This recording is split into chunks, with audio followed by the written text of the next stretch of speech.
They were raw, dangerous, and dripping with rebellion. These weren't just movies, they were cinematic weapons forged in smoke-filled theaters and screened for audiences hungry for chaos. Censors tried to strangle them. Critics sneered. Politicians warned they'd corrupt society. But somehow, they survived. What were the films too shocking for the MPAA to silence? Tonight, we resurrect the forgotten nightmares of Grindhouse cinema. Number 13.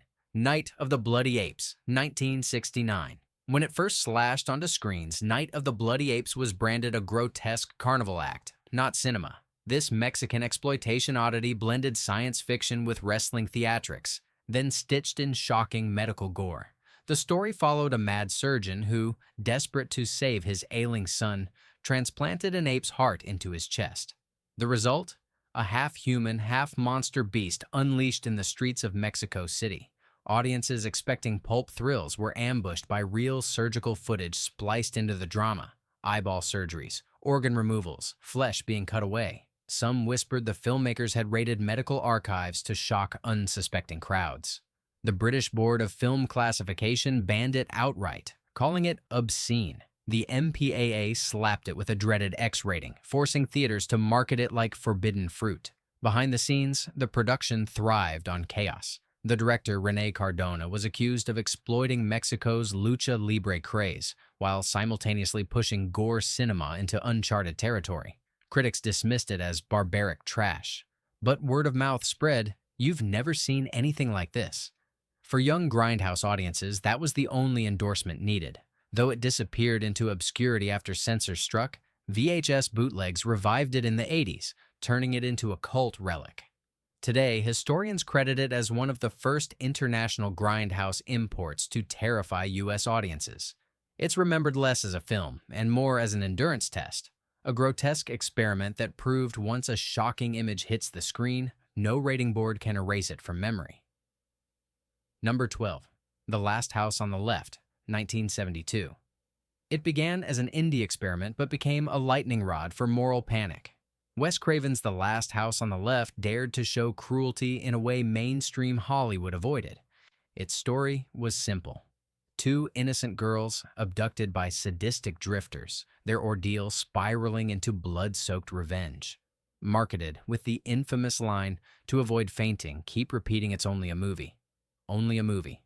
It dared audiences to endure. But here's the twist. Critics and censors alike recoiled. The MPAA initially refused classification, insisting it crossed every line of good taste. Some theaters screened it unrated, while others hacked it apart, cutting whole scenes to satisfy local boards.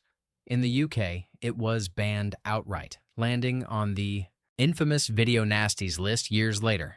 Rumors swirled that projectionists refused to run reels, calling it the most depraved film ever screened. The chaos didn't end there. Behind the camera, Craven and producer Sean Cunningham clashed over just how far the violence should go. Actors admitted they felt traumatized filming scenes, blurring the line between performance and lived horror.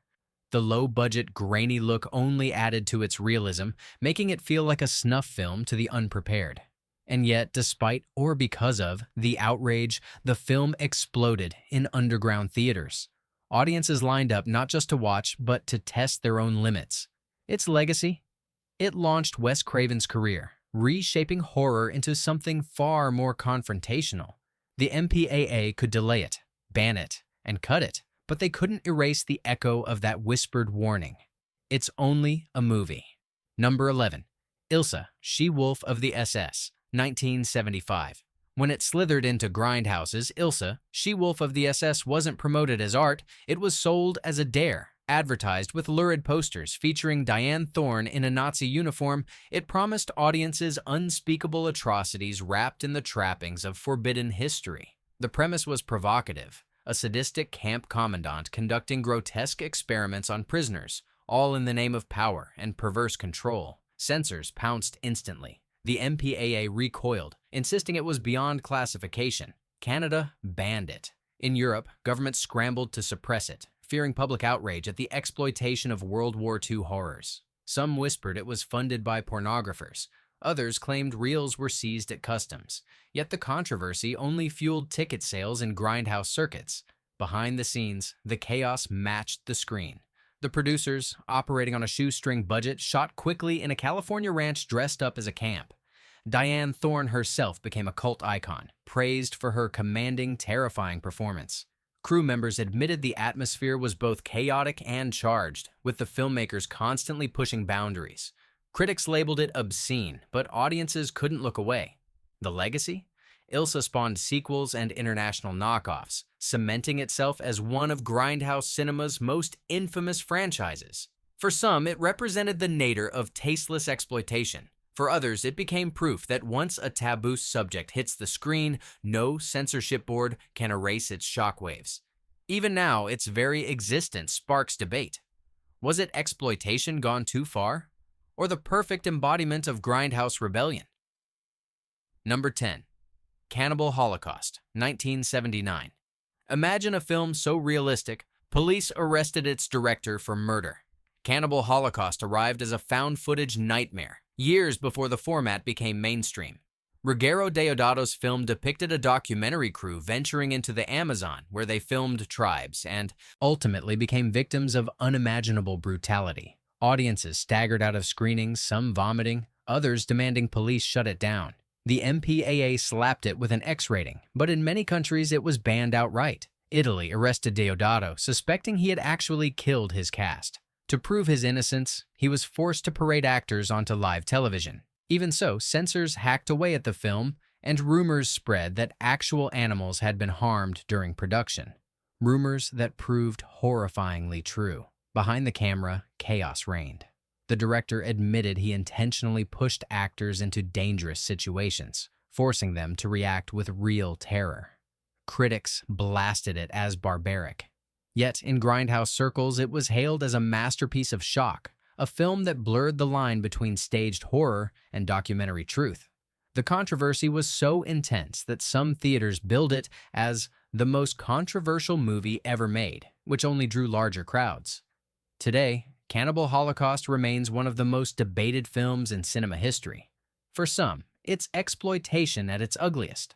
For others, it's an early critique of media sensationalism, questioning who the real savages are, the tribes or the filmmakers behind the camera.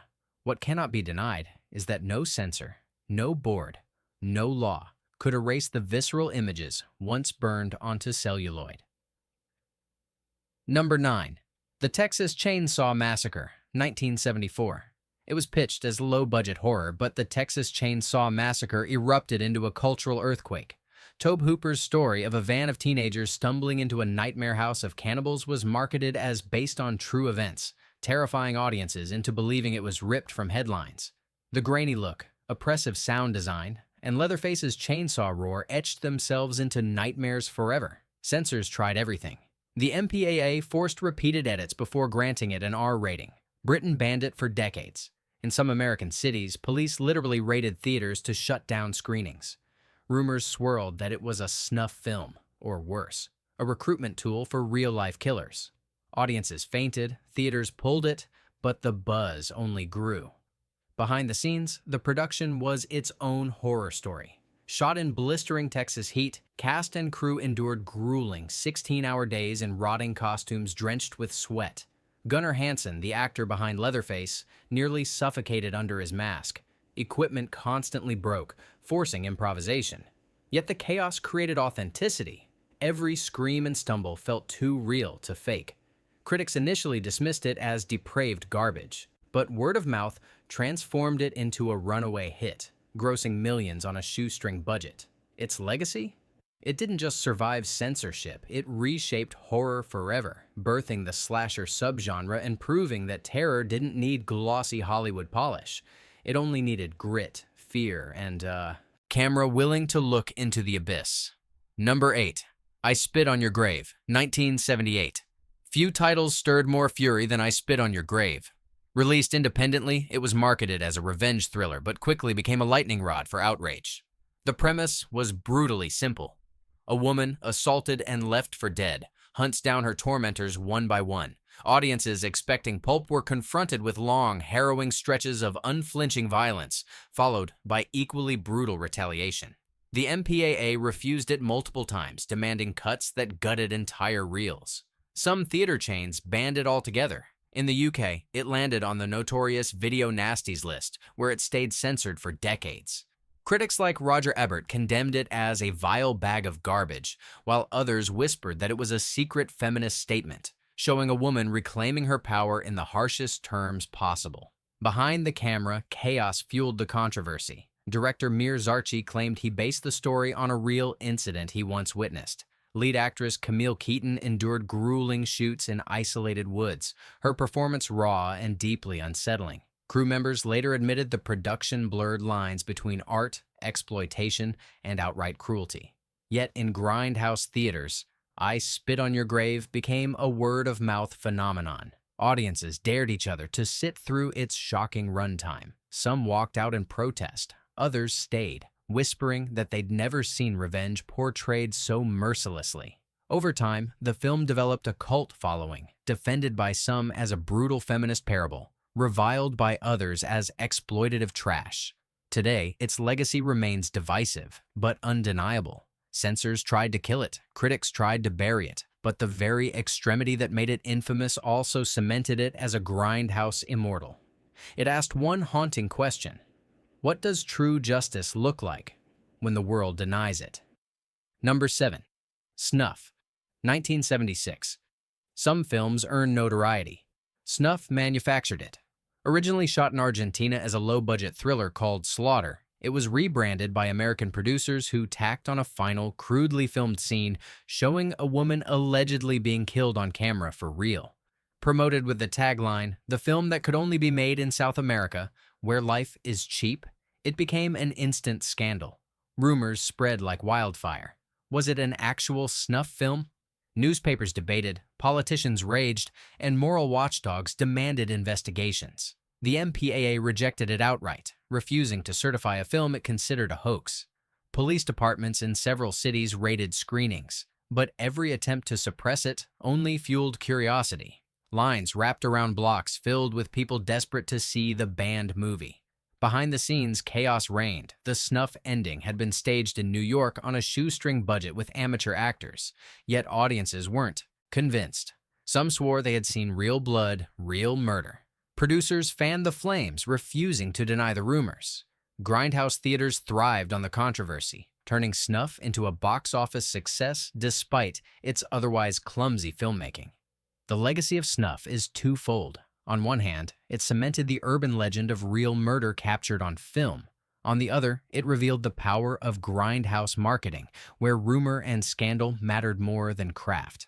Today, it is less remembered as a movie than as a cultural panic, a moment when audiences feared cinema itself had crossed a line into true crime.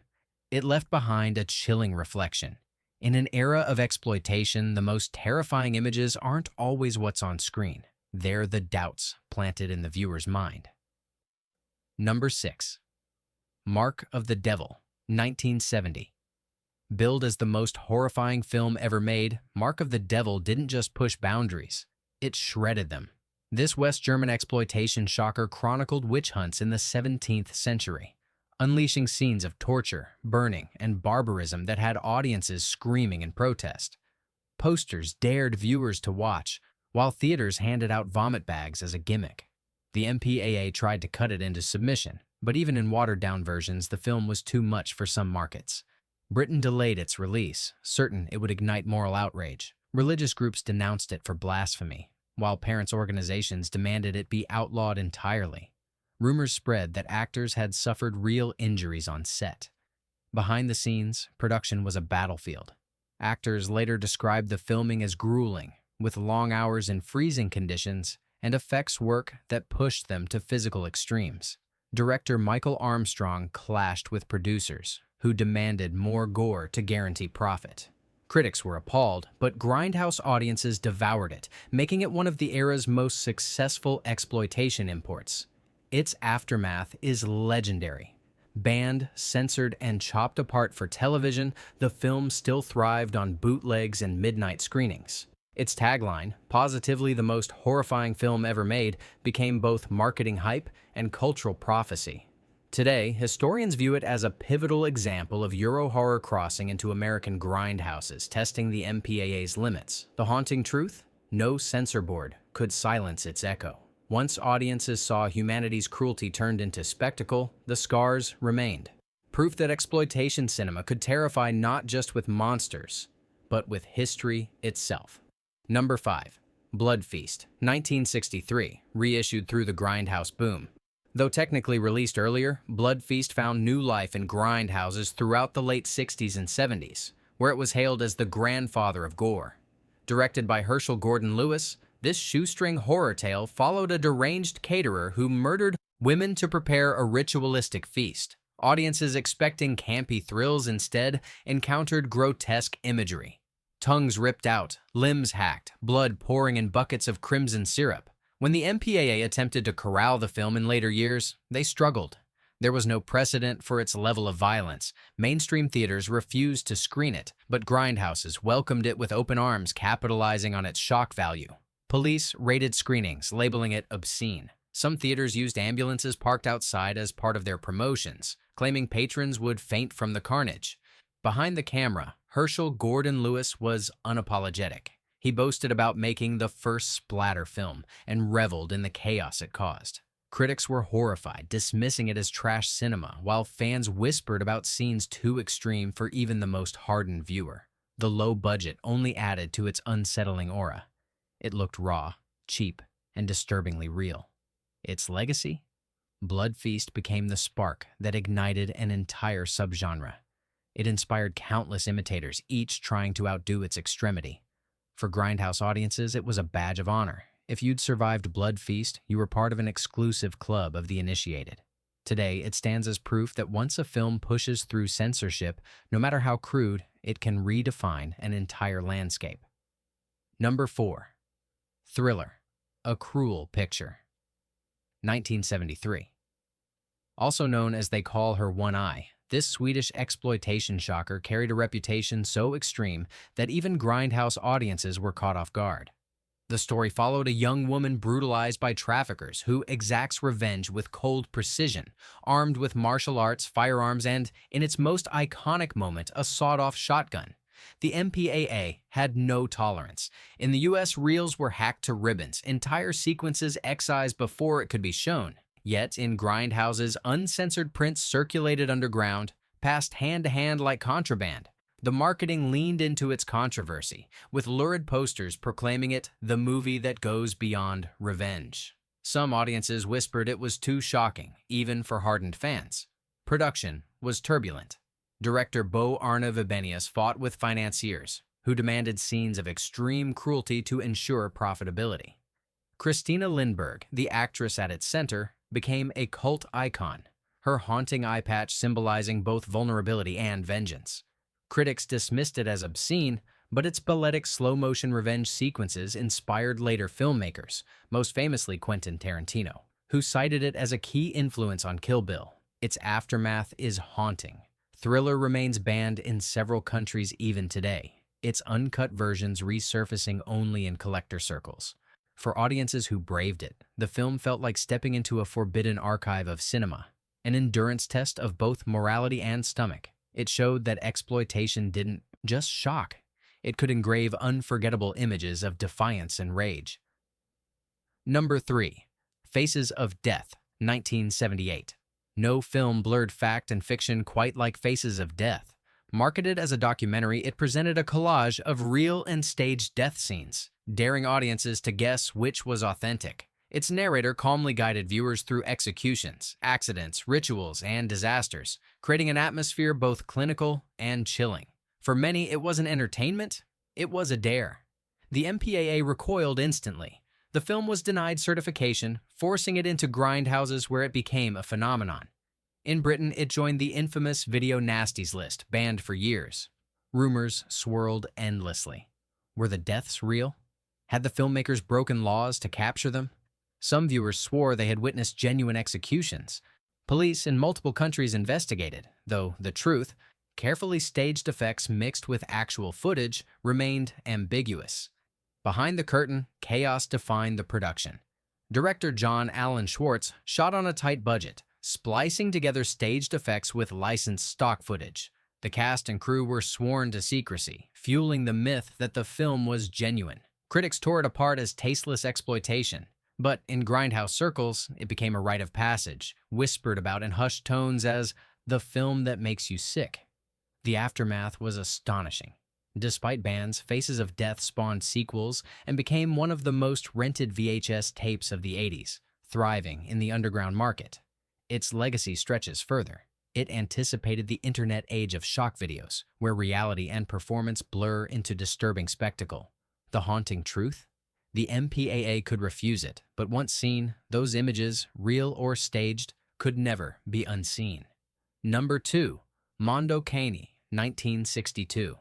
Before shockumentaries became a staple of underground VHS culture, Mondo Cane shocked the world with its disturbing travelogue of rituals, customs, and death. Marketed as a documentary, it spliced together images of exotic ceremonies, animal cruelty, and funeral rites, all narrated with an unnerving calm. Audiences in the early 60s had never seen anything like it. By the 70s, Grindhouses reissued it, where it fit perfectly alongside the era's appetite for extremity. The MPAA and international boards bristled. Some countries banned it outright.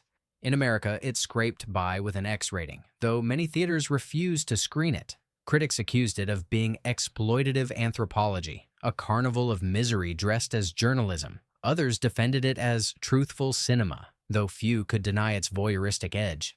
Behind the scenes, filmmakers Paolo Cavara, Gualtiero Jacopetti, and Franco Prosperi were accused of staging sequences to heighten the shock. Rumors swirled that some footage wasn't documentary at all but reenactments crafted for the camera. This only deepened the controversy. Was it a documentary, an exploitation film, or both? Its legacy is staggering. Mondo Cane inspired the entire Mondo cycle of shockumentaries, paving the way for Faces of Death and beyond. It even spawned an Oscar-nominated song, More, which bizarrely emerged from one of the most notorious exploitation experiments ever filmed. Censors tried to corral it. Critics tried to discredit it, but its impact was undeniable. It planted a seed that cinema could disturb simply by presenting life's darkest rituals without filter. For Grindhouse fans, it became more than a film. It was a passport into forbidden worlds, a chilling reminder that reality itself could outdo fiction. Number 1. Pink Flamingos, 1972. If Grindhouse cinema had a crown jewel of defiance, it was John Waters' Pink Flamingos. Marketed as an exercise in poor taste, it was less a movie than a declaration of war against decency. Starring the drag icon Divine, it chronicled a surreal battle between eccentric criminals vying for the title of the filthiest people alive. Audiences expecting raunchy humor instead encountered images so outrageous they became legend whispered in midnight screenings. The MPAA refused classification. Some cities banned it instantly. In others, police raided theaters mid-show, hauling away reels as evidence. Mainstream critics declared it unfit for human consumption. And yet, audiences came in droves. They laughed, gagged, and cheered. Its most infamous final scene, whispered about with both horror and admiration, cemented its place in exploitation history. Behind the scenes, chaos thrived. John Waters, working with friends in Baltimore, shot on a shoestring budget with guerrilla methods. Actors improvised wildly, blurring the line between performance and anarchy. Divine's fearless commitment became iconic, transforming the film into a cult event rather than just a screening. Its aftermath was monumental. Pink Flamingos didn't just survive censorship, it triumphed. It became a staple of midnight cinema, running for years in underground theaters. It also signaled the birth of John Waters as a provocateur, inspiring future generations of outsider filmmakers. The truth? No censor could kill it because Pink Flamingos wasn't just a movie. It was an idea that cinema could be rebellion itself. For Grindhouse audiences, it was the ultimate badge of honor. If you'd seen Pink Flamingos, you'd peered into cinema's forbidden basement and laughed in the dark. These weren't just films. They were battles fought on reels of celluloid where artists, rebels, and provocateurs faced down censors with scissors in hand. The MPAA tried to kill them, but the images survived, burned into cultural memory. Which of these Grindhouse shockers would you dare to watch today? Like, subscribe, and drop your choice below.